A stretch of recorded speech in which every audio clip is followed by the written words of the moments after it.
You are listening to the Horse Radio Network, part of the Equine Network family. What a beautiful day for horses in the morning. You are listening to the #1 horse podcast in the world. Here is your entertaining look at the horse world and the people in it.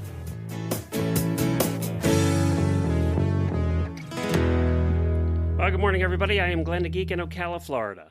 And I'm Jamie Jennings in Norman, Oklahoma. You're listening to Horses in the Morning on the Horse Radio Network for Wednesday, June 17th, episode 3975, brought to you today by Chewy. Good morning, horse people. Hey, before we get into like the fun stuff, I just want to send a little love and shout out to the horses that were lost, all the standardbreds that were lost in a barn fire in Saratoga. And then there was weather that took out a bunch of barns in Maryland and bad weather all up north. So I'm thinking about you. This is from an Oklahoma person sending love because of bad weather up north. So I feel your pain. But sad, the Saratoga thing was just awful. One barn, 2 trainers lost all their horses. So it's just really, really sad. So we're thinking about everybody who's having some struggles today. Anywho, move along, Glenn. Tell us what is on today's show. Well, coming up today's show, we have Maggie. She's going to join us to talk about a rare breed called the American Cream Draft Horse. And it's a very rare breed, so I don't know if we've ever talked about them before, but they're really cute. And then Jamie's going to give us an Amigo update. We're going to dive into this day in history, which is going to bring us to the Battle of Waterloo. And also, we have a dose of weird news. I never even asked you. I assume we have weird news, right? We're going to start and finish in the exact same state. Oh, let me guess. Not the exact same store, but the exact same chain. Okay. We had some Florida drama at some Subways going on. Okay. Oh, no. It's going to be good. I can't wait. And in our auditor post show, we're going to meet an auditor by the name of Chantel. So we're going to continue meeting the auditors in the post shows. I'm trying to do one a week. Well, I got to tell you, I have my faith restored in humanity, which, to be honest, with the news lately, my faith hasn't been there in anything in humanity. But after seeing all the videos, I went down the rabbit hole, the videos of the Scottish in Boston for the World Cup and the Dutch in Dallas. Oh my God. I mean, you need to just look up Scottish in Boston to watch the many thousands of videos that are out there. All 30,000 of them that were there, marching behind, a bunch of them brought their bagpipes, marching behind a bagpipe band to Fenway Park. And then they all decided to buy tickets to watch the Red Sox play, and they packed the stadium. And there was singing and carrying on the whole. They didn't understand baseball, obviously, but they didn't matter. And a matter of fact, the players. You don't either. The players for both teams were like, this was the most. They didn't even care who won. They said this was the most fun game we've ever had. They were singing the whole time. They were carrying on. They drank every ounce of beer in the stadium. And then after they took their bagpipes and went to the streets of Boston and hit all the bars, they said 80% of the bars after the Red Sox game were sold out of beer. They had no beer left. They had to have emergency beer shipments sent to Boston because they were just running out of beer. And a matter of fact, I heard the one Scottish guy did an interview and he said, yeah, we were down to drinking Bud Light. So Sorry, buddy. It was the most fun. And then if you've seen I don't know if you saw any of the videos of the Dutch in Dallas. Oh my God. There must have been 30,000 of them lining that street, singing and dancing and swaying to I just having a blast. So I'm assuming you haven't watched any World Cup games. No. Okay, well, Chad's entire family, everybody plays soccer, and Chad is a huge football fan. Really? That surprises me. Well, he always has been, and so I don't usually watch it with him. He always has it on, and I'll watch it if Ronaldo's playing, because that is possibly the most beautiful Portuguese man in the history of the world, beautiful man, period. So I love watching him play. So we watch Portugal a lot, but his team is Man U or something. I don't know. But anyway, we've been watching so much, and I did watch that Dutch game. It was awesome. It was super, super fun. And here, I'll just give you my World Cup update. Okay, we watched Spain, who is supposed to win the entire thing. They're amazing. They played a place called Cape Verde. Have you ever heard of Cape Verde? That's where they played? No, it's a country. Oh, no. It is about 250 miles off the coast of Senegal. We had to look it up because I was like, what is this place? It's Cape Verde. It's like a couple islands off of Western Africa.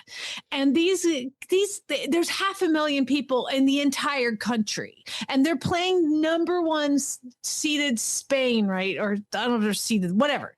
And take my knowledge as just rudimentary, okay? I may get things wrong. I don't care. So Spain is like this powerhouse, and Cape Verde is like this like little island chain off the coast of Western Africa. And oh my God, they tied, which is like the hugest upset in the history of the world in World Cup games, that this tiny little island set did not get. People were predicting 8-0. That's how much Spain was supposed to beat them by. And like these little island guys just fought and fought and fought. It was so fun to watch. So I did watch that one. I also watched Iran versus New Zealand, Norway versus Iraq. All the Norway fans were rowdy too. They were having a good time. the people there were just crazy. Like, it was awesome. They make our fans for any sporting event look mild. And then to watch like Japan play I think they played the difference in sizes of humans.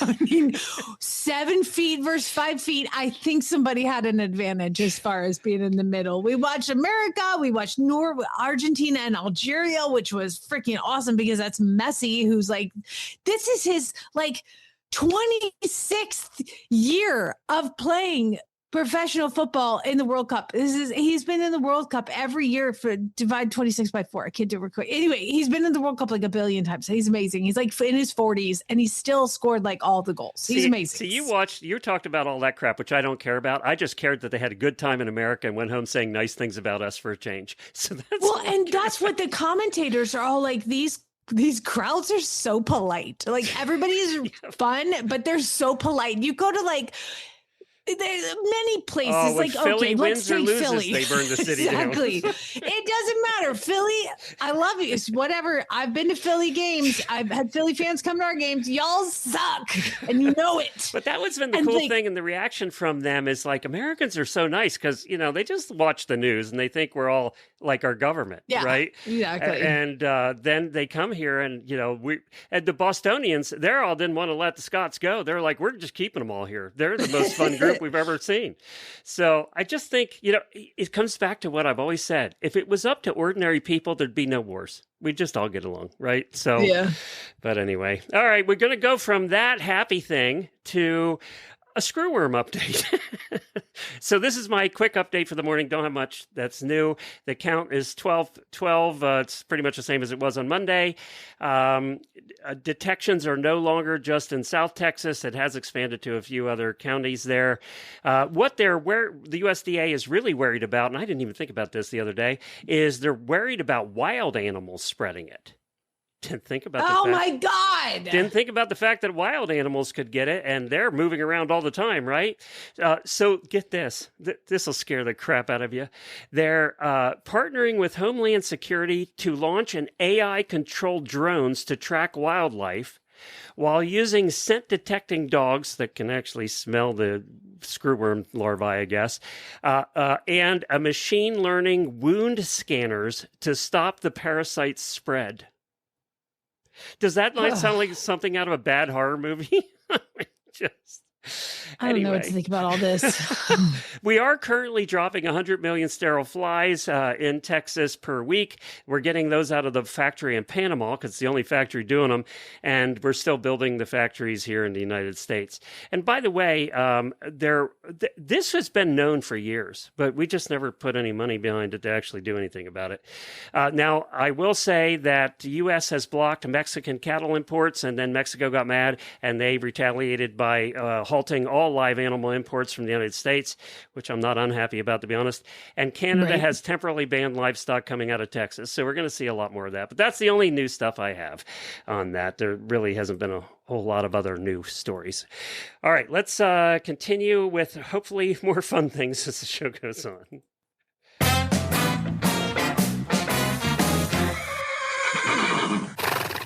From the podcast to the barn, here's some hidden birthday wishes to keep you warm. We have one auditor birthday, Robin H., who is on our cruise with us. Happy birthday to Robin. Her and the whole family were on the cruise. Also want to give a special thank you, speaking of the cruise, to Taylor Stewart of the Equestrian Chocolate Company. That's at equestrianchocolateco.com. You've heard me talk about her before, but she was kind enough. She sent an entire case up to Anchorage, and we handed them out at the pizza party before the cruise. So everybody got chocolate bars before they headed out on the cruise. It was a big hit. Everybody loved them. I would venture to say not one of those chocolate bars made it to ship. Oklahoma? Yeah, no, they didn't even make it to the ship. I think on the train ride to the boat is where most of the chocolate bars were eaten. But they were really good, and the only complaint I heard was they're not thick enough, so they didn't last as long as they should have. So they just need more. They need more, yeah. They're really good chocolate. But thank you. She was just so kind to do that. She saw about the cruise and wanted to send a chocolate for everybody. That's so nice. Way to go, Taylor. Glenn, thank you for saving me one and sending it to me. That was so nice. Oh, wait. Oh, wait, no, you weren't on the cruise because you're a wimp.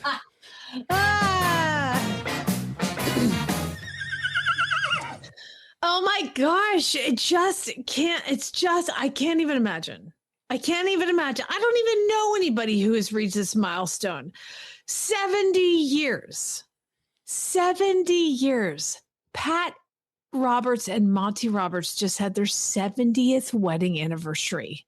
Oh my gosh. Well, you gotta be in your 90s to do that, right? Unless you're married when you're 12, right? I think he's 91 and she's not even 70, so I don't know how this is possible. Good cover. So happy anniversary, Pat and Monty. You guys are amazing. Hey, I'll see you next week. We can say Monty's 90, but we can't say Pat's 90. He's 91. Because you're a man, okay? It's not impolite to discuss a man's age. It is impolite to discuss a woman's age. Well, happy anniversary. That is amazing. There probably aren't too many that have made it that long. No, amazing. Well, now, speaking of happy news, I saw you did something first with Amigo, your new California pony. Oh my gosh, I am just it is exactly what I wanted. Okay. So when I went shopping for him, I was like, I want a horse that I cannot wait to go ride. I cannot wait to get down to the barn, and I want him to be my best friend, and I want him to do I want to braid his hair, and I want to tell him he's pretty. And so, I've really taken so when he came to me, he was still a stallion. And so I had him castrated. And I kept handling him every day just in case, you can't round pin him because he came from a place that does Mexican dancing horses. That's a whole thing. You can YouTube it, or if you don't YouTube, it's terrible. So he was 3 and he wasn't terribly affected yet because they hadn't started the dancing training. So, but the problem is he's like super kind of dull to aids. You put him in the round pen. We call him the unshoeable horse. You can't shoe him. You can't get away. Go. Nothing. Like, he's just so overly desensitized. And like when I test rode him, they made me carry a whip on the out. I didn't know. Nobody barely spoke English. So you have to. I made them put a snaffle on him, but like the whip that I had in my hand went from his like mid neck all the way past his tail.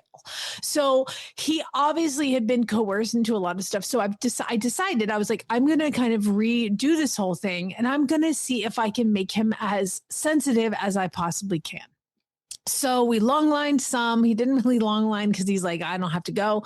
So I spent a lot of time just walking and turning and stopping. And I got him this huge padded bridle. I have one of those like correct connect girths. Everything is like super soft. And I just use my calf.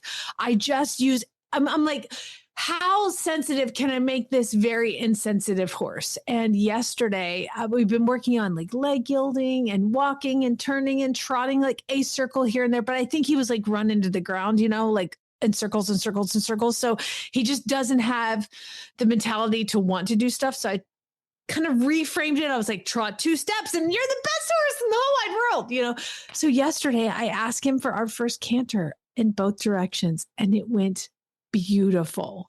I mean, I put my leg back, I kind of kissed and sat, and he jumped into the canter and got both leads. And we just did a circle and a half both directions. It's one of those, like, you get off the horse and you're just like, won the Derby. I felt like I won some sort of huge prize. I was like bubbly all day long from being able to canter this horse. And I was so excited because I think, you know, I had to be careful what I post on Facebook because I post things and they're like, that looked easy. That wasn't so bad. Like, whatever.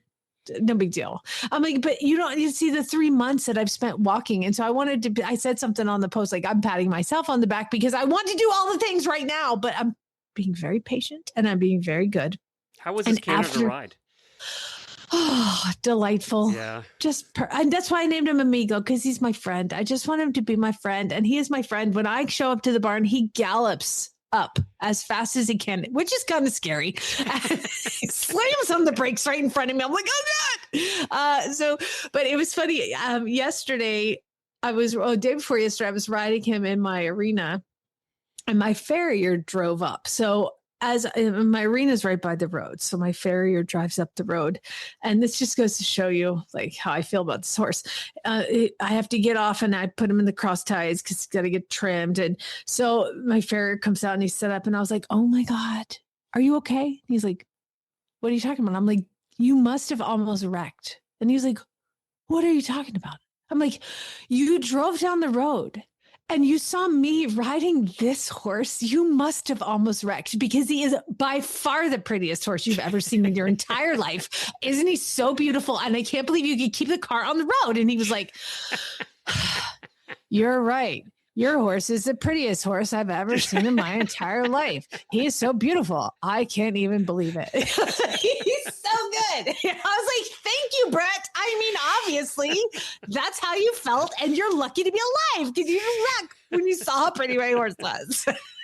God, farriers, they have to put up with so much crap. Oh my God. And you can just tell, and he's married and his wife's pregnant. He just immediately went into like shutdown husband mode. Like, you're right. Your horse is so pretty. I could barely keep my car on the road. Like, you're welcome. Okay. They really are. They should be sainted, most of them. They're like the psychologists. They're like the better help of the horse world.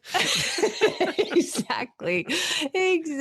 Oh my God. He's like, oh, it was just so funny. Like pregnant wife at home. He's like, yeah, you're right. So pretty. I'm lucky to be alive. Well, congratulations on that. I see many more canters to come.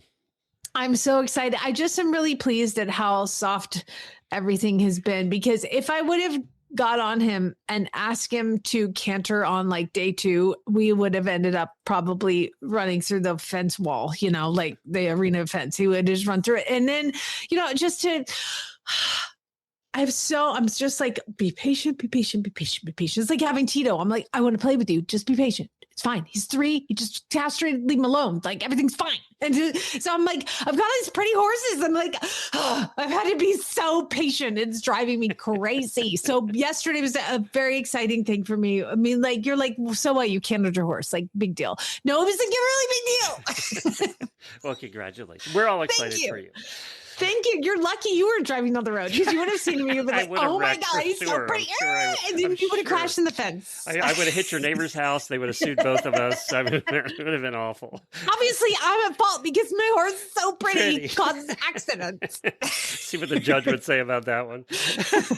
Take me to jail. So the other day, I talked about the grandpa turtle. I got called out. Why is it you and I always get everything wrong? I'm telling you, people love to tell us when we're doing stuff wrong.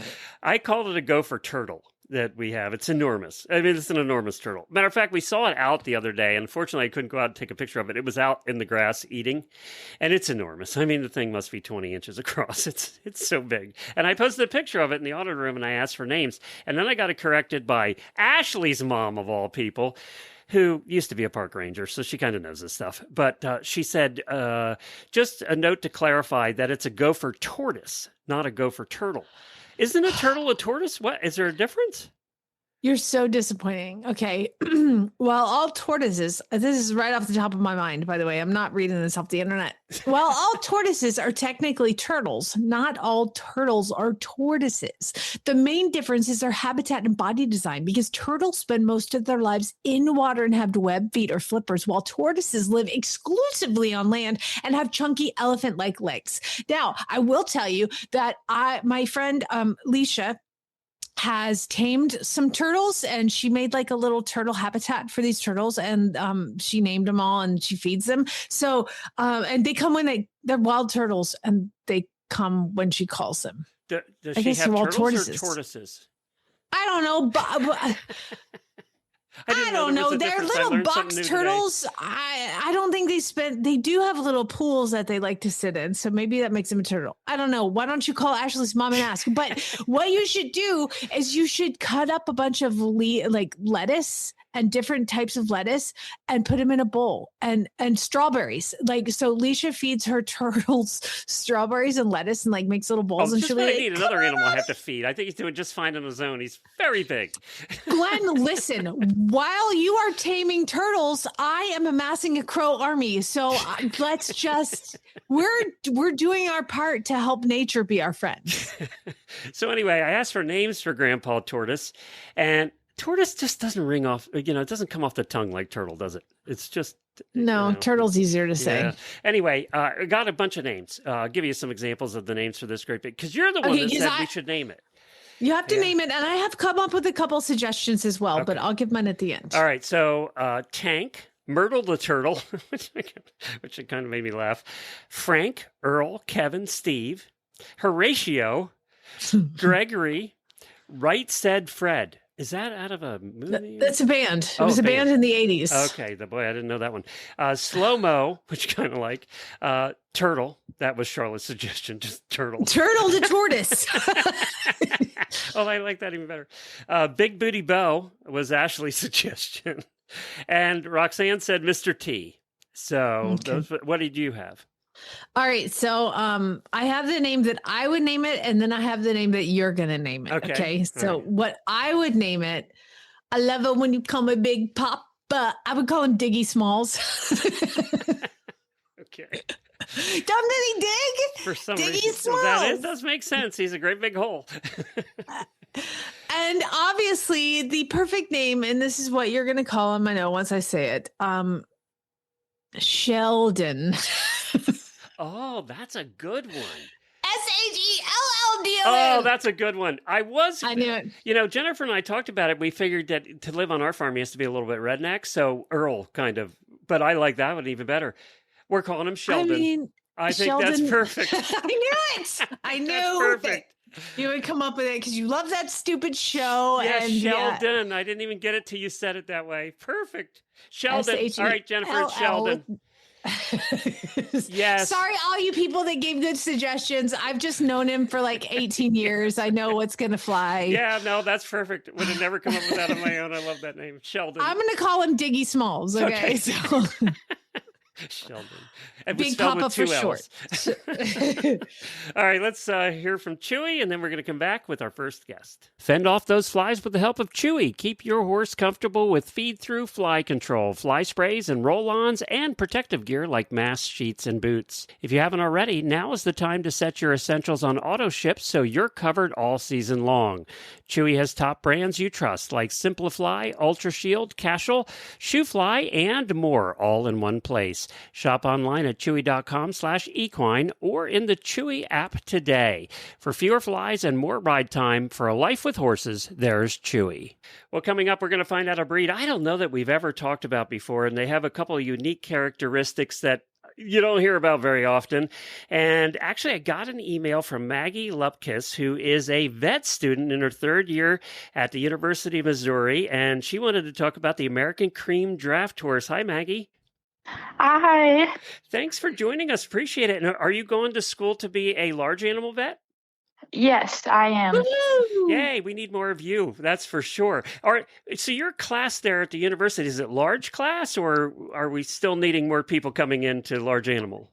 Oh, yeah, we definitely need more large animal vets. My class is a little over 100 people, but the need is so big that we need as many as we can get. There's just more going into small animal, aren't there? Yeah. Yeah. Well, and was it your love of horses and draft horses and things the reason you wanted to be a vet? Yeah, so my dad actually suggested that I do a communications project about physiology of a mare prior to foaling. Okay. And the mare never had to foal in time for me to present the project, but I kept the log, and that's what got me interested. Wow. Well, that's cool.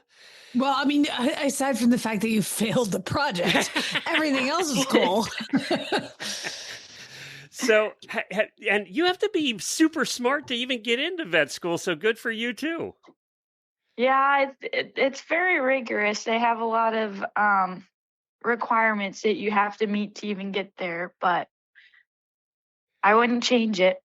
Well, let's talk about the breed. So, how did you guys, was your family involved with this breed, with the American Cream Draft Horse? Yeah, so my grandpa actually got started. He farmed all his life. And so when he retired from farming, he decided that he wanted to have horses as his hobby. So he got some American Creams. I don't know if he read about them in an article or what attracted him to them. But then my dad got involved, and then it was me. So, and there are not many of them around, right?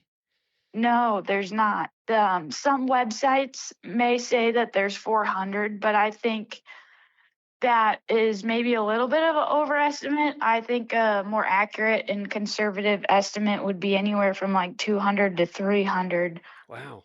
And why are there so few? Well, I think part of it stems from there's just a declining interest in draft horses in general, especially also in driving. And with only about like 40 to 100 breeding females anyway, it's kind of hard to get your hands on a cream. Are they hard to breed for? Do you like if I breed a cream daddy and a cream mommy, do I always get a cream baby? Yeah, so I actually just had that experience.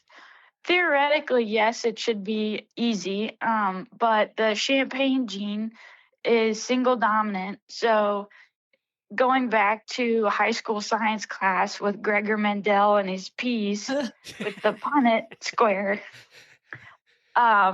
single copy champagne bred to another single copy champagne, we would get a 75% chance of a cream. So okay, so you don't always get one. Yeah, but if you have a double champagne horse, that will always pass on a champagne gene. So do you actually is there a way you can check that they have those genes? Yeah, we do DNA testing on all of our animals, and it is a requirement for registration. But that's also another good point. That is what is required to be a cream and be a registered cream. But we're also not just a color breed. There also has to be some aspect of pedigree. At least one parent has to have an existing pedigree. And then also they have to fall within the breed conformational standards as well. Before I ask you questions about their eyeballs, because that's, I think, one of the things that makes them truly unique, is let me just say how damn cute they are. I mean, these are really cute draft horses. And the babies are silly. Draft babies look like Disney horses. They're just ridiculous. They are. I'm going to post a picture of you with a mama and a baby, and the baby's so adorable. They're so cute. Well, I wanted to ask you about the eyeballs. Tell us what happens with the eyeballs, because this is weird. Yeah, so that's actually a part of the champagne gene as well. When they're born, if they have a copy, their eye will be blue. And then about kind of weaning age or before, their eye will kind of change into this amber or hazel color. So they have changing color eyeballs. Is there any other horse that does that? Not that I know Humans of. do that. Human babies do that. Yeah, but I've never heard of a But horse. not, that I've does never, it. yeah. And I guess you to answer your earlier question when you're like, how do you know whether it's going to have it or not? I guess it's like when it's born? Is like, you're like, we did it, or like, oh, we got the 25%. Yeah, that just happened to me. So it's kind of anybody who breeds, you kind of know that it's just rolling. There's an amount of it that's rolling the dice, and you're kind of just going to get what you get. And as long as it's alive and healthy, that's all that we could really ask for. What color was it? What color was it? But yeah, the last little foal that I had, he turned out to be red. Isn't that the one, though? Isn't that kind of the base color is chestnut? That's what I read for this. Yes. Yeah. Okay. Yep. So it was a chestnut boy, not a chestnut girl, though. So can you register it, though? Like, can you register it still as a cream, or it has to be we're just American draft? Yeah, no, we do keep track of all of our tracking horses as well. That is really important for us because we have such few numbers. And as far as the off-colored creams, the females are also pretty valuable because you can keep track of those and then you could rebreed them back. My dad did that for a while, as he would keep some red mares and then breed to a cream stallion and get a cream and baby? hopefully cross his fingers and then hopefully get another cream again. And I think that's a really great strategy for people who are looking to get into creams as well, to find an off-colored cream and breed back, because it's just really hard to get your hands on a cream female sometimes. Oh, they have to be expensive, as rare as they are, don't they? You would think, but because they're so rare, I think one of our hurdles is education about them. People just don't know. So it's hard to get people interested about something they don't know about. Well, what are they used for? Are they mostly drivers?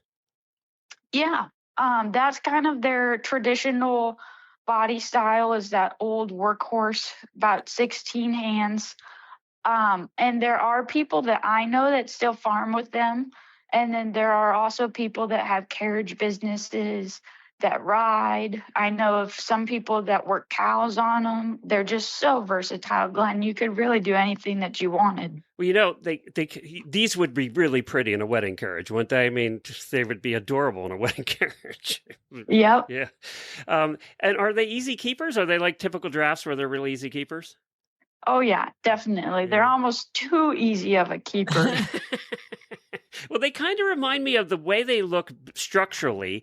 They look like a Belgian to me. They kind of have that Belgian stocky. I mean, what do they get to 18 to or 16 to 17 hands? Is that what they are, or even shorter? Yeah, we like to keep them right about 16. And Belgian is one of our approved outcrosses for tracking registry as well, to try and bring in new blood, because they're very close body conformation wise. So, but you have a 16-hand horse that can weigh in at 1,800 pounds, right? I mean, so it's a big horse. Yeah. What do you do with them? Do you have one you own, your own?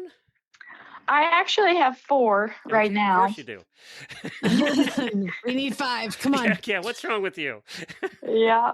But yeah, I have a mare and her latest foal. And then we have our longtime herd stallion who just turned 20 on Monday. And you told me in an email that for the first time ever at the Iowa State Fair, which, if I remember correctly, is like one of the biggest state fairs out there. It's enormous. That you're going to have an American Cream Draft Horse breed spotlight there. We are, and we would love to invite anybody who wants to make the trip. It's August 16th at 6 p.m., right before the Belgian show at the Jacobson Arena, and we'll be sticking around afterwards. I will be there.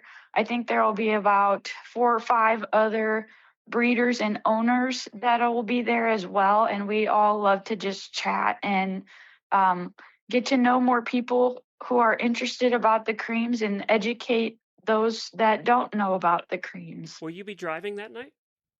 No, I'm just showing the mare and foal in hand. Okay, cool. Well, that's cool. Well, you're going to be the most popular one there. You have a foal. I mean, anybody has a foal, you're going to be popular, and especially these cute things. I mean, they are adorable as foals. Well, I'm glad you filled us in a little bit on these. And if somebody wants to learn more about it, how do they do that? Yeah, so you could go to our website. It's www.acdha.org. And there's ways that you can get in contact with people there. We also have a junior members program for youth that are involved. And in the past, we've had a scholarship also for kids in the Cream Association or that are interested in creams. And we're hoping to reinstitute that. Well, I hope you guys do, and I hope you keep this breed going for a long time because they are beautiful. And I'll put that link in the show notes as well. Now, I have one last important question for you. Your favorite food at the Iowa State Fair? Oh, that's a good one. I don't get out of the barns a lot when I'm there. I'll be real honest. This is what she eats, Glenn. This is what horse girls eat at shows. We eat sandwiches with our hands that we have not washed. What? What's the question? That's true. I did get made fun of for bringing Pop-Tarts into the Iowa State Fair before. Just eat them. I mean, come on. I still think funnel cake's my favorite of the state fairs. Yeah, those are pretty good too. I like the Tom Thumb donuts.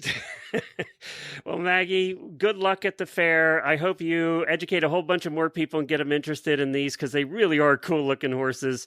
And you know me, I love drafts anyway. So all drafts are good ones. I'm looking at a grown one.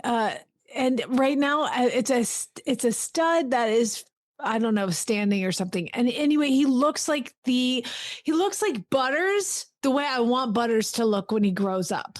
A giant muscled palomino coloring, like big, beautiful. I got no shot. Mine's going to be a little 13-hand mess, but I want one of these. Butter, I'm going to hang this picture in Butter's stall and be like, do some what crunches. I want you to look like when you grow up. Get it together, man. Get it together. Maggie, thank you again, and good luck at school as well. Yeah, thank you so much for having me. It's been a pleasure. As horse owners, we have an unlimited supply of love for our animals, but we tend to underestimate the cost of their care. Routine and unexpected expenses can quickly add up, making it hard to keep pace. So wouldn't it feel great to be prepared with a budget-friendly way to manage these costs? The Care Credit Health and Animal Care Credit Card can help give you financial peace of mind. With flexible financing from Care Credit, you get to care your horse needs and then pay over time in easy monthly payments. You can use Care Credit at more than 25,000 veterinary hospitals. That accept the card, and you can pay for everything from annual exams, vaccinations, parasite controls, procedures, nutrition diagnostics, and surgery. My small animal also takes it. I mean, large, small, they don't care. Care Credit, it's your card for a lifetime of care, subject to credit approval. To learn more and apply, visit carecredit.com/horses and pets.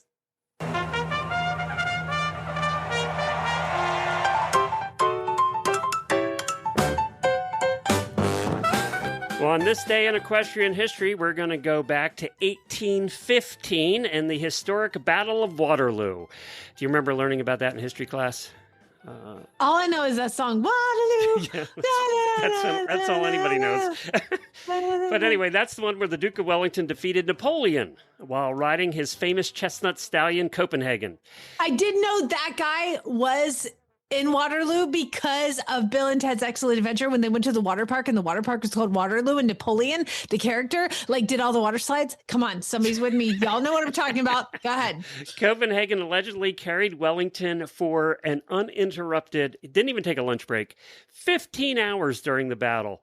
Now, Copenhagen was not bred to be a war horse. He was foaled in 1808. He was a dark chestnut stallion of moderate size. He was only 15 hands, and war horses back then were 16 hands. But he had a mix of thoroughbred and Arabian, also not what you'd think about for a war horse, right? But he apparently was the most fiery stallion. He had an attitude, and most riders couldn't handle him. And that's how the Duke ended up with him, because the Duke really liked fiery horses and ended up buying him. And they tried to race him, but he also didn't want to do that because he was just too mad at the world. He clearly wasn't really good at racing either. But, apparently hanging on during battle was his thing.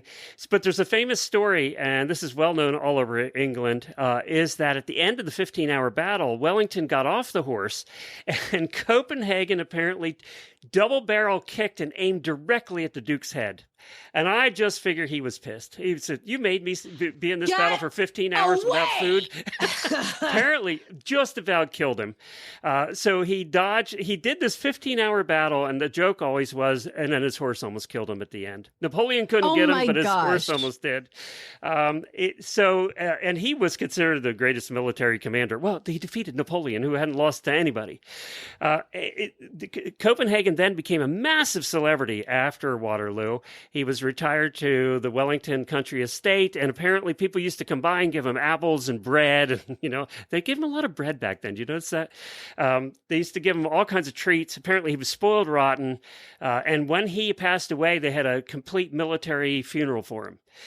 So he was very well known. That leads us to our second story. Exactly 29 years after the Battle of Waterloo, on June the 18th of 1844, the iconic bronze equestrian statue of the Duke of Wellington riding Copenhagen was unveiled in the city of London outside the Royal Exchange. If you've been to London, you've seen this statue. Look it up. You've been there. You've seen the statue. We saw it when we were there.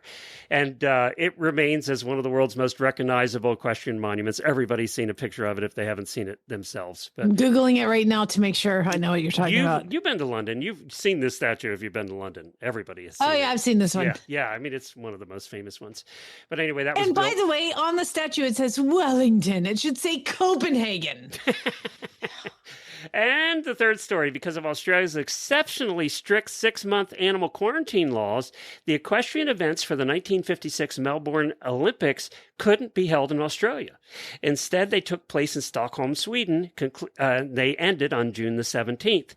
This remains the only time in Olympic history that a specific sport was entirely separated and hosted by a different country during the Olympics. So there you go. I didn't know that either. Interesting. So that was the only time. Good trivia. Okay. Ring your buzzer if you can tell me what was the only Olympics that the equestrian sports were held in a different place than all the rest of the sports. What is your answer, 1956 Glenn? Melbourne. Wow, 2 points. All right, now it's your turn. Oh, boy. Time to learn why some days you're embarrassed to be part of the human race. In Jamie's Weird News. Crap, I just realized I forgot to write down everybody's names. So just hang with me here for a second and I'll tell you all the names of the people that helped me out by sending me some weird stories. Remember, you can participate in this segment of Weird News by just, if you're looking at the news and you see a story that's like super weird, email it to me at weirdnews@horseradionetwork.com. Just like Katie, Michelle, Eileen, Claire, Amanda, Andrew, Janelle, Jolynn, Michelle and Janelle. Some people send me a lot of stories. I appreciate it. And I love everything about it. So thank you very much. Well, first of all, we are going to start, as promised, at the Subway sandwich shop in Florida. So apparently, Roy McIntosh arrived to pick up his Subway in Wildwood, Florida. I guess you can order ahead now. Yeah. So they ordered ahead and he went and picked up his sandwich and walked outside with it. And then he came back in and he looked mad. And by the way, this is like a 250 pound, 6 foot tall man. Like he's a giant human. Apparently Roy was upset with the employees of Subway and confronted the male employee and walked up to him and had what police are calling a brief verbal interaction because the sandwich bread was hard, Glenn. The sandwich bread was stale, not even stale, just hard. And he walked up to that Subway employee and told him that the bread was hard and he wants a new sandwich. And the guy was like, "No, you're not getting a new sandwich." Well, then this giant human went and punched a Subway employee in the face, where police were then, by the way, 6'2", 240. Sorry. Oh, he's a big dude. Police were called and apparently he told him he became upset and slapped the victim across the face before exiting the business, punched him in the face. Police tracked him down, who lives 3 miles from Subway, and he confessed to punching the sandwich artisan in the face, claiming that the victim intentionally gave him, quote, old stale bread on a sandwich. And he claimed that when he confronted the worker began to laugh at him which caused him to strike him. Don't laugh at him. My guess is this is not the first time those two have met. I think there's a history there somewhere. I would imagine that you are correct. Although I almost give him some slack. I don't want old stale bread in my Subway sandwich either. Maybe don't assault the worker who made the sandwich. Because Subway, the one thing they're known for is their soft, squishy, good bread. So I don't know. All right, not hitting the guy. I think there's something that went on there. Somebody stole somebody else's girlfriend, and that's they probably knew each other. Don't laugh at a 6'2", 240-pound man right in the face when he's in punching distance. Okay, now we're gonna go to Minnesota. And I read this story to Chad and Lupkes this morning because I go over all the stories and they help me pick which ones. And I read this one and they both were like, oh. And so I knew I had to do it. We're in Minnesota and there's a man who has been arrested because he is apparently in his front yard naked all the time, like naked, doing whatever people do in their front yard. Like that I rode the bike by the other day.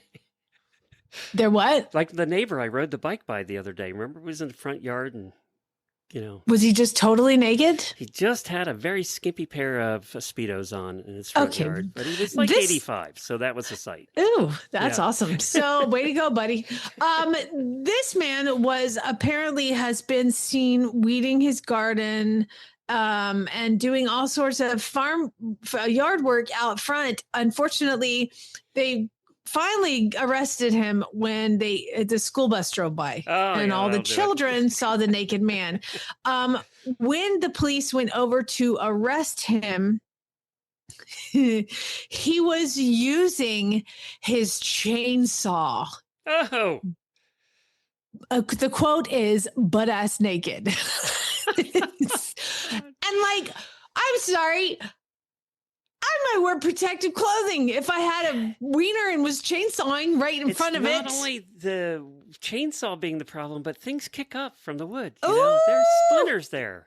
See, I didn't think about that, but that's why my husband went, ugh. Yeah, no, the whole thing is just wrong. But please tell me that wasn't Florida. Where do we know where that was? That was in Minnesota. Oh, good. Okay. Makes me feel better. Anyway, a little bit. Don't chainsaw naked is the moral of that story. Don't chainsaw naked, especially if you're a man. And don't hit the Subway guy. But you can yell at him for having stale bread. There's all sorts of lessons. And this is a life lesson that I think we all should learn this next story about this college student in Missouri. Because there had been a lot of vandalizations that happened around the college campus. And it turned out ripped off mirrors, dented hoods, broken windshield wipers, broken windows, shattered, front windows, everything, a complete mess. And it was very, from what I understand is all of the cars belong to kids that were on scholarship. So obviously somebody was very angry at these scholarshiped kids in the school and started vandalizing their cars. Well, Springfield Police Department started looking into the vandalism. It was a vandalism spree that had gone on for quite some time. And they narrowed it down to this one kid named Ryan Schaefer. Okay, so Ryan Schaefer, 20 years old. They go to catch him. And yes, he's very angry, but he was like, I didn't do it. And then, they take your phone when you get arrested. And so they went into his chat GPT. What did he ask AI? I need tips about the potential outcome of getting caught or being involved in, if I smash, I'm having to edit all the cuss words. What if I smash the beep out of multiple cars? I also asked, does MSU have cameras in the freshman parking lot? I'll do How effed am I if I get caught after doing so many bad words? I'm sorry. And there's a whole lot of mistypings. I hope I can't even read. I can't even like mentally like go through all of the bad words and try to keep it clean. But basically, this guy went to Chat GPT and asked, "What's going to happen to me if I get caught vandalizing cars in the freshman parking lot?" Weird. Apparently, ChatGPT didn't convince him not to do it. So, and by the way, I wonder if Maggie, our guest, went to the University of Missouri, knew this guy. So oh my gosh, she might have known the guy. Dang it! He should have known. I assume he got arrested, but they just charged him with vandalism, I guess. So did he say why he did it? Was there any why? I want to know why. This is great. Yeah, because they all had. The problem is I can't read his reason why because it's very explicit. Well, he did not get a scholarship, I'm assuming. He basically said that all of the other students, like, their cars getting vandalized was like the nice thing that should happen to him. So I'm just not going to go any further. Obviously, this is a very disturbed individual, but he was following Schaefer's arrest. A judge barred him from any premise, quote, where the primary item for sale is alcoholic beverages. I've never heard that before. You are now banned from going anywhere that the primary item for sale is alcohol. All right. As I promised, we're going to start and finish in a Florida subway. Y'all, if you live in Florida, don't go to Subway for a while. Let things cool down, okay? I told Chad this girl's name, and I spelled it for him, okay? So I'm going to spell it for you. I need you to get a pen and write this down. This is her name. Capital I, apostrophe, MUNIQUE.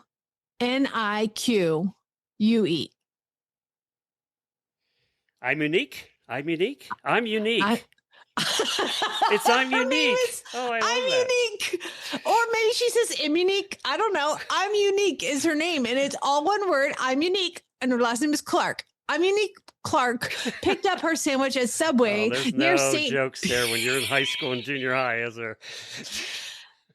You know what? I'm looking at her mugshot, and I guarantee you nobody picked on her. Oh, okay. she is unique, and she does not look happy in her mugshot. She looks like she wants to hurt you.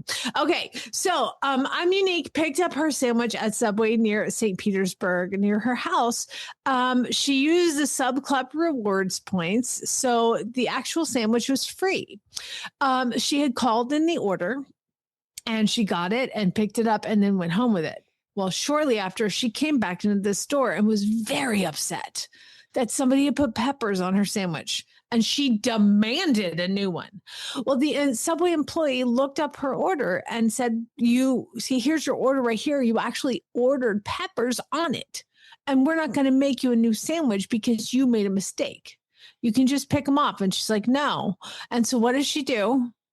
She takes the cash register, grabs it, and shoves it onto the floor, which like busts the whole thing open. And then she freaked out and started grabbing all the cups and throwing them on the ground. And then she took the cookies, all those cookies in the little glass thing, and she slammed those on the ground. And they did make note that 37 cookies were destroyed in this. That makes it a felony right there. Felony. It was all on security camera. And I'm Unique had used her real name, address, and phone number when she placed the online order. So she was subsequently arrested. She really doesn't like peppers, does she? She really hates peppers. This girl needs a hug. Like, I mean, she looks so mad. She scares me. So there you go. And of course, it's on video because somebody had to video that. They have cameras in Subway, you guys. Like, you can't get away with anything. Both these guys were arrested. So I gotta admit, though, before I was gluten-free, I love Subway subs. They were just so good. I miss Subway subs. You have no taste. It's Subway like you know, they actually found out that Subway sandwiches have the same in the bread. They have the same ingredient as yoga mats. That's probably what made them so good. I mean, they were so good. All right, we're going to end the show. By the way, if you want to send your weird news, where do they send it? Weird news at horseradionetwork.com. Thank you to everybody that plays along with our silly games. I'm going to end the show on this, and then we're going to get to our Meet the Auditor segment for the auditors after. But I got this from Monica. It was an email. Got a lot of emails this week. Thank you, everybody who emailed. She said, Glenn, given your interest in AI, I thought you might enjoy seeing this response I got when I meant to ask AI how to tell a crow from a raven. But she's building a crow army too. Yes, Let's go, yes. Monica. You and me together. But by mistake, I asked, how do you tell a crow from a raisin? And this was the answer that AI gave. You can tell a crow from a raisin by their biology and behavior. A crow is a large, intelligent black bird with wings, feathers, and a loud call. A raisin is a dried, wrinkled grape that is bite-sized, sweet, and incapable of flight. If you're trying to decide which one is in front of you, use these simple differences. Sound and flight. A crow calls loudly and flies away when startled. A raisin is completely silent and stays where you put it. Texture. A crow has a smooth, glossy feather. A raisin is a sticky, chewy, and highly wrinkled. Eating. You can feed a crow a peanut. You should eat a raisin with a handful of peanuts. I love that. That's so good. Because oh my God, what did we do before AI? I didn't know. I mean, how did we all survive with this incredibly did you know smart any of information? That? You didn't know any of that before AI. I mean, I actually still don't know the difference between a crow and a raisin. I could be actually amassing a raven army. I don't know. I don't know. You have to look it up and find out, but not on today's show. We're going to do that later. I already learned about turtles and tortoises. That's enough. Bay Neuter Guild. It's been an education today. It has. For sure. We've all learned something today. Don't go to Subway in Florida for a while.